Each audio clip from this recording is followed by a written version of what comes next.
तो मुस्किल पड़गला Gujarat titans CSK विपक्ष तो गर्जिले सीएसके बैट्समैन माने तो गुजरात टाइटन्स टॉस जीति फिल्डिंग निष्पत्ति नाला सीएसके विपक्ष तो आरंभ रचिन रवींद्र आसिकी धोईदेले सीएसके तो 4 ओभर सीएसके दल 41 रन कर पकाइला। रचिन रवींद्र 20 बॉल रे धुआंधार 46 रन इनिंग्स खेलिले 3टा छक्का और 6टा चौका सहित किंतु इनिंग्स को आहरी गति देवा चक्कर में स्टंप आउट होगले रचिन रवींद्र।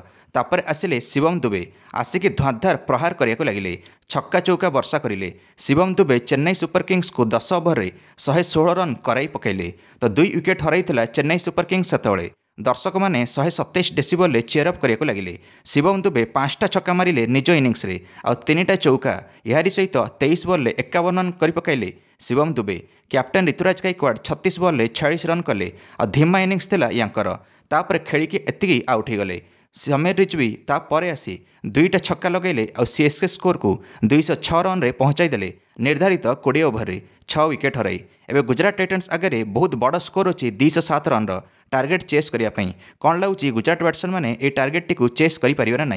निश्चित निज प्रतिक्रिया कमेंट दे वीडियो को लाइक और चैनल को सब्सक्राइब करदे समस्त क्रिकेट अपडेट्स धन्यवाद।